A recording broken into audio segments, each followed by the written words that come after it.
The No Kings protest seems like it was a month ago. It was just, I think it was last weekend, wasn't it? I mean, it was, or was it, I guess what I'm trying to say is between then and now, we've ended up with this remarkable pack of stories that must be commented upon. I'm going to leave aside the Canada thing today, which just happened, the cutting off of the trade negotiations with Canada based on this ad that's running that's quoting Ronald Reagan about tariffs. I'll get to that. But to me, the story in a world of grift, which is this administration, the Trump administration, the $230 million lawsuit to, in some way, rectify the wrongs associated with the fact that Trump was harassed, in his view, the victim of a witch hunt over the documents that he took to Mar-a-Lago and elsewhere, and, of course, the case against him that was being built around his collusion with Russia to build a campaign. So he assigns the number $230 million for my pain and suffering, Donald Trump is saying, and he presents it to Pam Bondi and Todd Blanche, who are virtually his personal attorneys. Blanche literally was his attorney before he became number 2 at the Justice Department.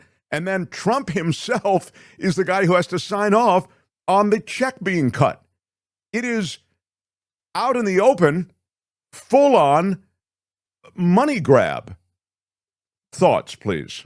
Yes, he's playing both sides of this legal issue. But let me back up to last week, because I want to politely remind everyone that when we were so caught up in the Trump getting credit for the release of the hostages, I made the point, slow down.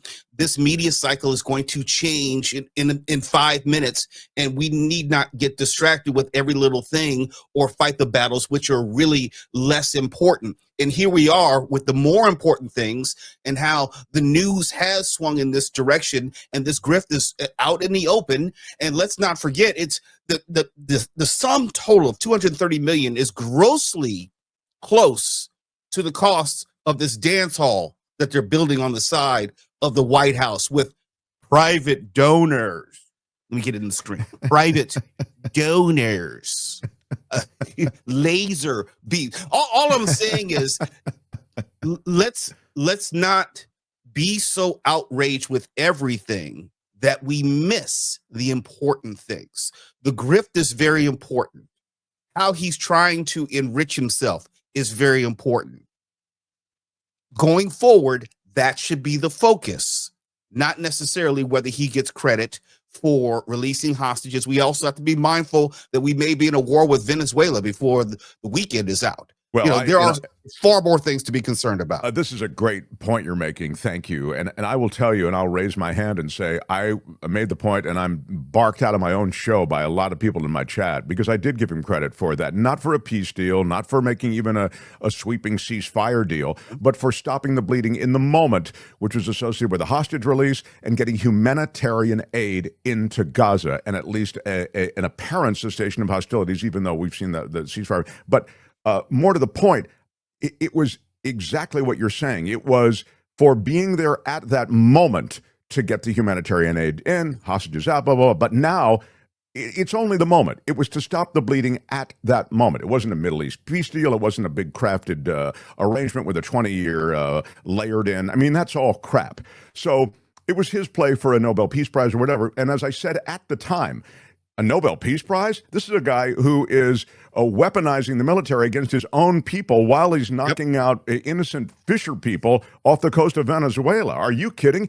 Meanwhile, he's smack-talking Ukraine, which is supposedly, and I think quite, you can defend the notion that they are the victims of Russian expansion. So the idea that he's he's a peacenik or in any way an agent of peace is absurd. I was really only speaking to the Middle East thing, but now we get to the grift. And, this is the other thing, Mo. And then, and by the way, welcome to the show. This is what you have to do. You have to sit here and listen to me blab for a little while, and then I shut up for a while. But but part of my blab is this. I love that we are focused on the corruption because, in my judgment, the one thing the Democrats really have, and if you just want to talk about the politics of it, what you have in this administration is corruption on parade. You have corruption at the highest levels. And there is probably plenty of corruption going on below the surface of this iceberg. But what we can see in this iceberg, the corruption iceberg, is just this week, the pardoning of the Binance controlling stockholder. That was someone who pled guilty to money laundering, to fraud.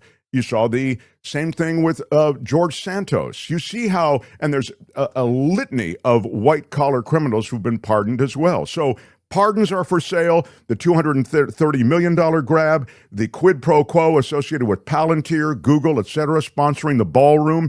It's all of a kind, and the kind is corruption. And that's the easiest case for Democrats to make leading into the midterms. People can understand that. They can wrap their minds around it. It's not as sexy as some of these other things that we want to be outraged about, but it's a part of a larger continuum. You can talk about the ballroom. You can talk about the pardons. You can talk about all these other moves which are being made, but it's around a common theme or message of corruption and grift. And to your point, Mark, I like how you put it all together. And if Democrats actually want to do well in the midterms, and I think they want to do well, but whether they will do well will be incumbent upon them being able to message coherently and cogently those points. Because people who are struggling with their groceries, people who are struggling in the financial aspects of their lives can understand genuine outrage regarding corruption. Now, here's the problem with the midterms. People talk about the congressional approval ratings, how low they are, how they hate Congress. Well, that's as an aggregate. That's as a body. We think of Congress or the House of Representatives. But by and large, people like their congressperson, which leads to those people being reelected. The Democrats need to put this on as they say, all politics is local. They have to put it on a very personal and local level where people can understand that because of this grift, you have fewer things in your life. They have to make that connection. That's just exactly how it has to be done. You have to A and B it. You have to say, you can't afford groceries. You can't afford health care. They are stuffing money into their pockets with both hands. Donald Trump is getting $230 million in taxpayer money. That's your money into his pockets, Donald Trump's pockets, and so on. Boy, it is corruption on parade. It's a shakedown of academic institution, of legal institutions, of media institutions, and now of the government by the Trump organization. Having Eric and Don Jr. there alongside at the Mideast peace talks, at the announcement. They were doing business. I mean, you're so bent out of shape about Hunter Biden. These guys are doing business in every possible way, transacting alongside that peace agreement for a golf course in Qatar, a resort in Vietnam. This will all be done alongside tariff relief. This is all transactional. The administration is the most corrupt in history, and it's all right there for you to see. There's one thing that you're missing, Mark, and I don't know if you've discussed it, so please correct me if I'm wrong. And I don't know if your viewers and listeners have discussed this. Part of this race by the Trump administration to do all these things at once, it's more than just flood the zone. We're dealing with a man who may not even be with us in 2028. I can't even bet that he's going to make it through 2026. And I say this with great respect because I saw the decline of my father. And when you see the swollen ankles and you know that he's dealing with congestive heart failure, you can understand then why they're quickening the pace of making all these changes and trying to get all these things done before he is fully incapacitated. I'm not saying that because I want that to happen. I'm saying that out of great respect because he is still someone's father, someone's grandfather, someone's husband. I'm not losing sight of that. I'm saying that part of the reason why all these things are happening right now is because the Republican apparatus knows that the time of MAGA is going to be short-lived at this point. Well, the time of MAGA may extend, I'd say, Mo, because I think it is a real movement, and there are uh, people coming up who are younger. They'll, I think, alter MAGA. But to your point, and I very much agree with this, and this is sort of like the true thing we can never know. Will MAGA survive in any kind of robust way after Trump? Trump is a charismatic, generational figure. Again, people will be angry about me saying this in my That's a chat. fact. We It's don't a get here fact. without that being a fact. Yes, exactly. And so when, the cult leader passes away, it'll be interesting to see if the cult endures and who takes it over. I mean, J.D. Vance is positioning himself. He certainly has, Peter Thiel and the technocrats, literal technocrats who will take over on some level, and the Palantir presence in the U.S. government. And Palantir is a data collection service that will scrape and already has scraped a lot of government websites for all kinds of information on Americans. There's a surveillance state that's growing there. This isn't me being a conspiracy theorist; it's the case. And so it may take on one of those kinds of forms. I think, Mo, perhaps in the post-Trump era. But I guess I'm skipping ahead in the movie. It may, but here's the thing: when you talk about a leader taking over a cult is usually formed around an individual. We think about cults from David Koresh. Name skips me. The people who had ate the pudding. Oh yeah. I thought you meant the Marshall. Branch Davidians? No, Well, that's yeah, Branch Davidians, but also I'm saying that you look at Jim Jones, all the cults are around the individual, the cult of personality. And in the absence of that personality, the cult falls apart. In this instance, you would likely see the cult falling apart on a congressional level. The Republicans would be less inclined to disagree with all of this lawlessness. Actually be more inclined to disagree with this lawlessness in the absence of the person Trump, who has a stranglehold on the party. We know that person is not going to be J.D. Vance going forward. Whether he's president or not, he's not going to have the type of command over the masses. I doubt it's going to be any singular individual. And so if I'm the Republican Party, if I'm MAGA, I have to get while the getting's good and do it while I can, because not to be morbid, I'm just being real. I'm talking about lived experience with the decline of my father. They're one fall away. It could be one fall publicly. I'm talking about a physical fall. Right. One fall privately. And all this ends. All of it. And because we have social media, we're going to know about it sooner than later. Well, he's on the same accelerated pace plan that you've described MAGA is on, meaning that grift and the money grabs are all cranked up to 10. But in addition to that, he has these bizarre policies. The tariff policy, chaotic, impulsive. He even laid out these tariffs initially. Was it Liberation Day or whatever he called it? And it didn't make any sense. Like, you couldn't figure it out based on any kind of existing formula. Plus, it was just a bad idea to begin with. Now it has survived, but it's set up a system of patronage where different countries have to come to Donald Trump and offer him the kinds of deals that we've talked about, where the self-enrichment deals, something where he can gain personally. And that clearly is part of it.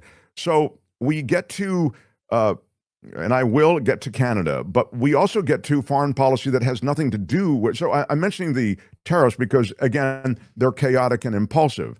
The drug trafficking interdiction thing is associated with some vision I think he has of like a 1980s world where the drug trafficking is coming in the way in which we've seen it articulated by Hegseth and by Trump, on these boats out of Venezuela, out of Colombia. The reality is the current day stream of drugs comes in so many different ways. If you've done any reading around this, it is remarkable, actually, how many middlemen there are and how they've really dispersed the trafficking across so many networks that, the idea somehow that the drugs are really on that boat in any kind of substantial way, it's almost laughable. Yet, this is our policy to take these boats out. It is laughable, but it's also very serious. It's ridiculous. And there's something in that where Donald Trump, with the exception of the Cold War, seems to be stuck in 1986. And I'm not trying to make any statement about his cognitive time shifting. I'm just saying that his worldview is very much of the 1980s. This whole Trump doctrine, and he alone is want to be the one to save us. That, I think, is going to be another serious issue that we're not going to be able to resolve until after the Trump administration, where America will have to answer for killing innocent people. They are innocent people until they're convicted. We're talking about international waters. So it's not like we have jurisdiction over what we're doing off the coast of Venezuela. There will be a consequence to that. It's just not going to be soon. Well, and it's expanding, and it's clear that some of these people are total innocents. And even those, as you said, who would be on a drug trafficking vessel are entitled to some kind of due process, or they would be detained, and they likely wouldn't be executed. I mean, they're summarily executed by the Americans. It's outrageous. I mean, this is truly extrajudicial killing. And it looks like just the beginning. I mean, he is talking increasingly about some kind of land incursion by American troops, or troops accompanied by drug enforcement arms of the military. It's scary. To Randy in the chat, who said a consequence from who? Well, hopefully after MAGA and this Trump administration, where we will approach some degree of normality. And whereas Trump, the individual, will not be subject to any of these consequences, I honestly don't believe he'll be alive in 2028. And again, I say that with great respect. I'm not wishing death upon him. But those who've enacted these plans, those who've carried out his wishes, are susceptible to prosecution and will be held accountable when all is said and done. I can't speak for the international community, but this is not going to go without some sort of response in administrations succeeding. Yeah, it is. I think it's optimistic to suggest that the midterms and the general will go off in any kind of normal way, but we can cross that bridge when we come to it. It sure looks as though a lot of things in America, institutions and systems, are changing radically, and I think the elections will be part of that eventually as well. Let me ask you about the Canada thing. So, you know, Canada's our second biggest trading partner, and they put out this Not for ad. long. Yeah, not for long, exactly. Show it, if you would, again. Tony, show everyone the ad that has created such anger on the part of Trump that he's actually cut off trade negotiations with Canada. When someone says, let's impose tariffs on foreign imports, it looks like they're doing the patriotic thing by protecting American products and jobs. And sometimes for a short while it works, but only for a short time. But over the long run, such trade barriers hurt every American worker and consumer. High tariffs inevitably lead to retaliation by foreign countries and the triggering of fierce trade wars. Then the worst happens. Markets shrink and collapse, businesses and industries shut down, and millions of people lose their jobs. Throughout the world, there's a growing realization that the way to prosperity for all nations is rejecting protectionist legislation and promoting fair and free competition. America's jobs and growth are at stake. So Ontario put that ad out. It ran during the Blue Jays Seattle World Series, which is seen by 9 million people or 7 million people. But it apparently cut through to Donald Trump because he was infuriated by that, to the point that he's cut off these negotiations with Canada, trade negotiations. It doesn't surprise me that Canada seized on that. I remember that speech when Reagan gave it. I'm old enough to remember it. And it's weird how MAGA wants to claim itself as the party of Reagan. The GOP wants to claim itself as the party of Reagan, but they take nothing from what Reagan said about moments right now. They take nothing from Reagan as far as how we should view Russia as an adversary. They take nothing from him as far as, and look, I'm not a fan of trickle-down economics, but even Ronald Reagan would not support these type of economics. And it's, you know, there's a dissonance there, a cognitive dissonance that we can't explain other than it's a cult. Because if it weren't a cult, it would be susceptible to reason and facts, and they're not willing to listen to either. Traditional Republican tenets of economic policy would be those that you heard Reagan talking about, against tariffs and for a free market. Now, America doesn't have a free market and never has had a free market, but the idea that you impose these tariffs, and these are withering tariffs that are designed to reflect the wants and impulses of one man, and that's Donald Trump. And, witness the fact that he's cut off these negotiations with Canada. And again, America's second biggest trading partner. I mean, look what's happened with the relationship with China and how he screwed our own farmers as a result of this ridiculous back and forth with China. Then China goes to Brazil. They'll get their soybeans there. Their view is, hey, we're not screwing with you, America. We're done with this now. And so they're going to Brazil and to the latest news the last couple of weeks, Argentina. So yes. Argentina and Brazil will be where the soybean products are going now to China. Those will be the producers. China will be the consumer. American farmers are left holding the soybean bag. They have relief checks that are being cut from Donald Trump because of this tariff damage, but that's not a business. They're not going to, you're supposed to cut relief checks to these farmers every year because they can't find customers for their soybean product. China was the number one consumer of soybeans out of the American agriculture community. Then add to that the fact that Scott Bessent and his hedge fund buddies invested heavily in the Argentina, or is it Argentine? I can never keep track of what's appropriate. Argentinian will also work economy, to the point that there was an imperative to prop up the Argentinian economy. And so they did it first with a $20 billion bailout and now a $40 billion bailout to Argentina so that they're able to have some economic growth. The hedge fund managers get that investment back. And this is the final coda, Argentina's able to discount their soybean product more because of our subsidies to their economy, and they sell to China at a discount well below what the Americans were getting for their soybeans. It's the stuff of lunacy.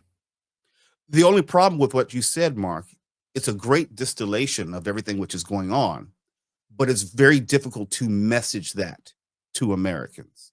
It's very difficult to get Americans. I'm not saying that they're stupid. I'm just saying that it's a lot to ask people to pay that much attention.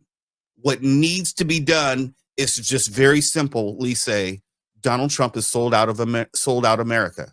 And because of that, your life is much more difficult. And just I would, again, I'd go to corruption. I would mention the word corruption or corrupt in almost every interview that I did. If you're a public figure and you're interested in, being part of the opposition, Democrats or whatever it might be. So in this case, it's a corrupt deal made for Scott Bessent, who's the Secretary of Treasury, Trump's Treasury for Trump administration. A corrupt deal is to pay off Trump's friends who are a hedge fund manager. And that's why we're bailing out Argentina. It's corrupt. It's all corrupt. Yeah. And that's the way to tell it. Yeah. That's the way to tell it. Yeah. Now to the White House and the destruction, Mo Kelly. I know you went to Georgetown University, I know. Yes. Did you ever go to the White House, or have you ever been through the White House? Haven't been through the White House, been to the White House. That it's changed. It used to be you could walk pretty much up to the gates. Right. Then 9/11 happened, and then Trump happened. And what I mean by that is 9/11, they put up the blockades. Then Trump and the unrest of 2020 happened, and now you're pushed even further back. You don't have the type of access to the White House that you had when I was in school 30 some odd years ago. Yeah, you used to be able to take a picture right there at the fence, and you were close to. Can't do it now. Yeah, you can't do it now. So even more to the point, they've closed the ellipse, that area near the White House, because from the ellipse you can see the demolition of the East Wing, and they're trying to completely eliminate any pictures of that demolition. It's. I'm sorry. We have a piece of merch that says Project 1984 and a half, but I really always feel like this is really Orwellian. Like we said the Trump administration, we said we weren't going to touch the anything involving the White House. We were just going to build a ballroom, and we don't want you to know about the fact that we've demolished the East Wing. And the visual of the demolition is really hard to stomach for a lot of Americans. It's difficult.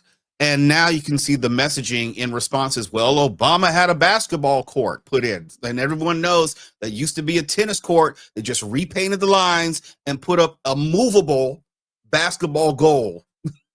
It took, I don't know, maybe $1,000 altogether or something. It's nominal amount. Yeah.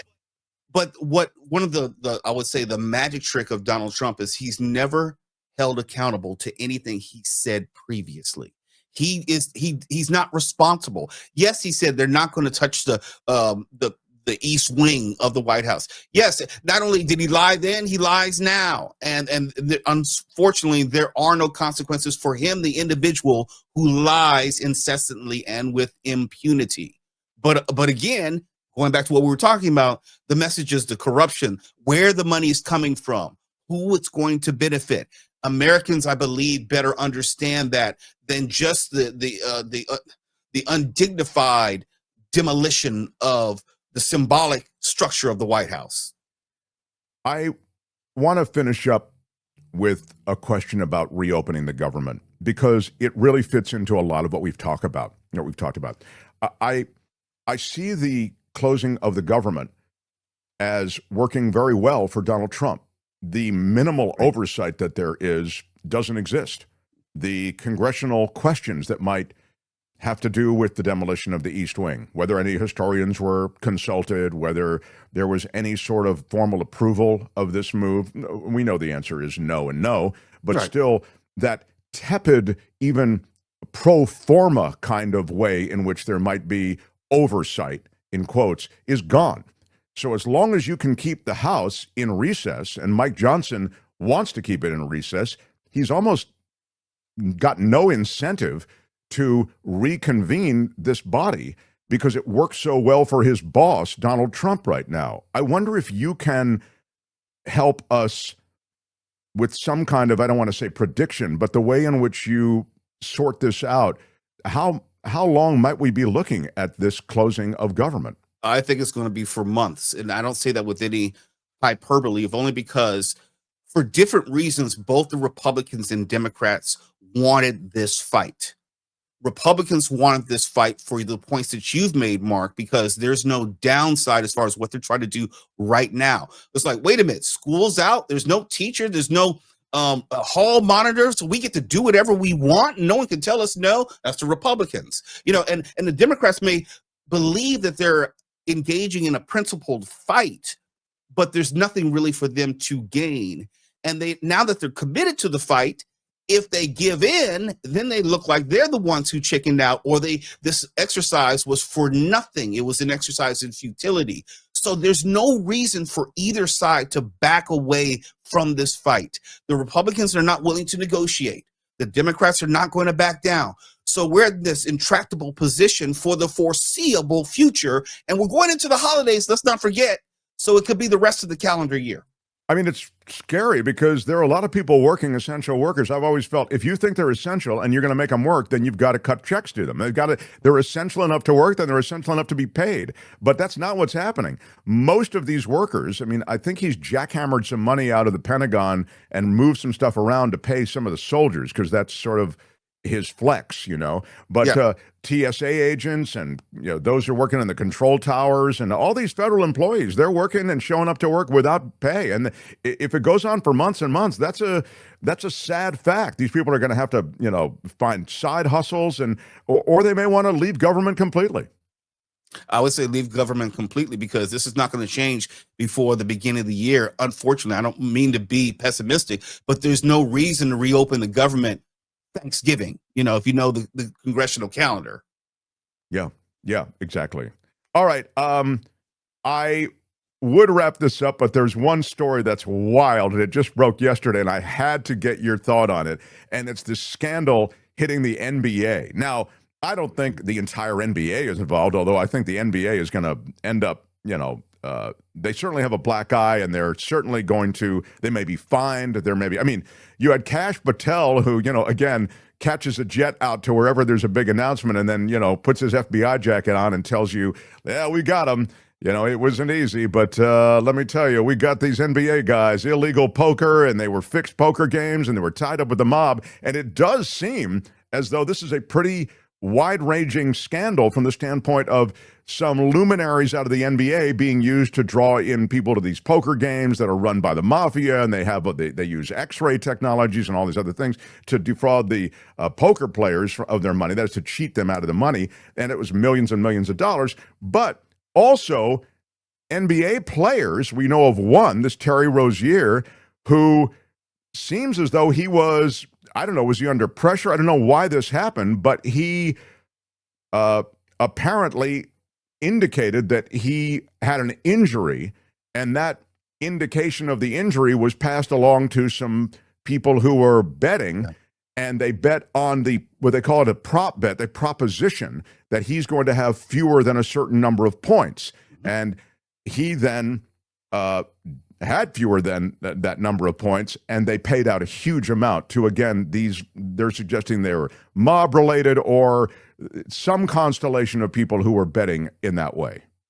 I had covered this for my former employer, KFI AM 640, ad nauseum, talking about the emerging betting scandals in professional sports, not just the NBA, but also Major League Baseball.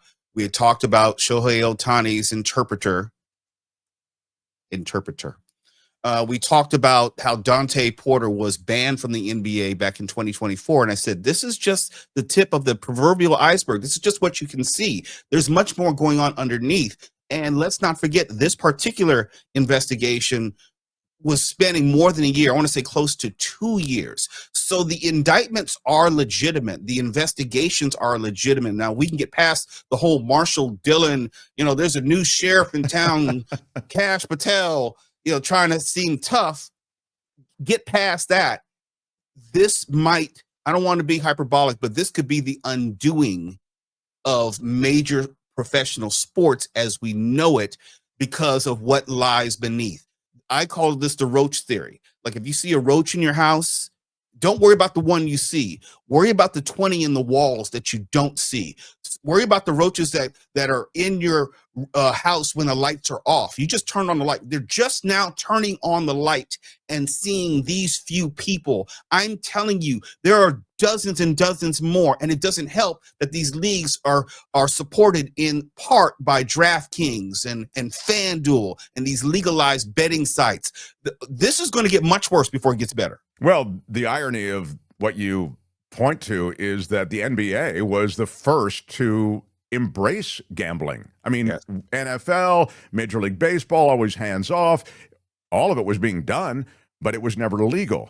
The NBA stepped forward. It seemed either courageous or inevitable, whatever, and then that led to legalized gambling in all of these different states, legalized gambling on sports. Now they actually have, posted the lines and this kind of thing. So in a way, you had gaming encroaching upon these sports in ways that it hadn't prior. It always had been sort of something in the back rooms. And as you say, I guess there might be more. What's astounding to me, and I guess why I'm sort of hesitant, is these guys make so much money. You don't see any kind of reasonable economic incentive for them to do this. I mean, if you're knocking down 23 million, what the hell do you care if you make 50,000, 100,000, 200, even 300,000 on a game? But here's the point that Shaq made. Yes, you may be making that money on the upper echelon levels of the NBA, but a lot of these players on the lower level are not. And they can make millions of dollars by just floating out the information like, hey, LeBron isn't playing tonight. He's got a back out. So you want to put a lot of money on such and such. Or it's like, I know if you a person in the media, because I worked as a beat reporter, you can come in contact with a lot of information that can be helpful. What's different today as opposed to 20 years ago is it's easier to bet. If I get information, I can weaponize that information immediately and place a bet on FanDuel, DraftKings. Now, the leagues have not allowed players to bet ever. That hasn't changed. But the people who have this information and can weaponize it and monetize it has exponentially grown, where if I find out something, which is, let's say I work to, right alongside AM 570 LA Sports, and you had athletes come in all the time. It's very easy to get information and monetize it in a way. I didn't have a bookie 20 years ago. I didn't have anyone I could call, but I have an app on my phone right now that I can place a bet because I heard that so-and-so is not going to be in the lineup tonight for the Dodgers. That's so true. And if there's time, I'll tell you a story just like that. But I wanted to show you Terry Rozier. Do you have it, Tony? This is him on the court. And watch the way in which he misses shots and then turns the ball over. There's the first turnover. And you see this again in situation. There's a second turnover. And there's a third turnover. Then he goes in, misses a layup, like really misses the layup. Then he takes a shot from three-point range, hits the front of the rim. I think that was it. Maybe I'm... the idea somehow that there is this going on is bizarre to me for the reasons we've said, but as you've kind of suggested, maybe it makes more sense. But this is a guy who was making dough, you know. I think he was making some real money. So this is where I say, I don't know what was going on. I mean, if he was really dealing with some pretty bad people, then it could be like, hey, dude, you're going to do this, or there's, it's going to get ugly. And that's one kind of pressure. The other kind of pressure might just have to be, hey, man, throw us a bone. We're all going to bet on you tonight and blah, blah, blah, blah. I don't know, like with your buddies. I don't know how that, I guess they're human beings, these people. But the one thing they emphasize in professional sports is, they have whole seminars on this when these guys come in, because they come in as young people, and they say no gambling, don't do any gambling at all on, if you can avoid it at all, and certainly not on our sport. What's I want to say disconcerting to me is the NBA specifically had this issue with one referee, Tim Donaghy, about 20 years ago. And I was working for a sports radio show at the time. And what he was saying on the sports radio show, no. It's not just me. There are other referees. There are other players. And now it looks to be like prescient. And the NBA wanted to cast him as this lone wolf who was out there doing things on his own. But once again, we're seeing mob ties and involvement. And Mark, when you say the players are discouraged from gambling at all, it's like, you don't have to bet on the NBA. You can find yourself in a place where you're dished down $40,000 to say, and someone comes to you and say, hey, I got a way where you can get those $40,000 back. Just don't make 5 shots tonight. Those are the prop bets. Terry Rozier will score under 10 points tonight. And it's like, if we know that you're not going to score 10 points, we're going to bet the house on that prop bet. But you got to do your part as a player. And the thing is, people don't know this. I don't want to sound conspiratorial, Mark. The NBA is an entertainment corporation. It is not a competition corporation. And they understand that for the entertainment corporation, they're not held to the same standards as other like high school and college sports, because there's always been this tenuous connection to sports betting. I'll tell you the story quickly. I've been betting on sports for many, many years. And back when I was really betting, I've never really been a huge bettor. Like, I never bet money that would really matter. It was always just fun, But you have to bet enough that you care, but not enough that it's going to affect your lifestyle at all. Like, I can't go out to dinner this week because I went. Anyway, I got a call from a friend of mine. At the time, Paul Pierce was playing for the Celtics, and they're playing in Los Angeles. And he was in L.A., and I played a lot of poker, a lot. And at that time, I was really, connected to a lot of people in poker, not the big games that, I could never sit with Paul Pierce and play. They were playing for so much money. But he said, hey, man, Paul Pierce is playing cards here. And it was like, I want to say, he says, he's really drunk or whatever he was saying. He was really like, he's blotto is what he really said. He said, and there's a tip-off tomorrow with the Lakers at noon. And then I said, well, thanks a lot for the tip, but stay in touch or whatever. And I get a text, and it was like, Paul Pierce is still here. It was like 4 a.m., and he's still playing cards. And he's still wasted, is what my friend said. So I know that Pierce has to show up to play the Lakers at noon is the tip-off. And I know he was playing cards at 4 a.m. And I know he was, not himself. He'd had a couple of pops. So I bet on the Lakers, knowing that Pierce is going to kind of be a no-show in this game. I mean, how could he possibly, right? Pierce went off for like 40 points that day. But there's something you're leaving out, and you may not know.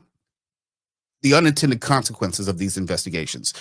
What I mean by that is you may go in a house looking for drugs, and then you find the dead body in the bathtub. What I'm saying to you is there's also use of amphetamines and all sorts of other illicit substances, which are connected to these stories of how players may play cards until 4 or 5 in the morning and then show up on the court. That's the thing which is less discussed, and is other things going to come out of this investigation unrelated to the investigation. That's really interesting. I'll tell you what I ascribed it to. It was not so nefarious.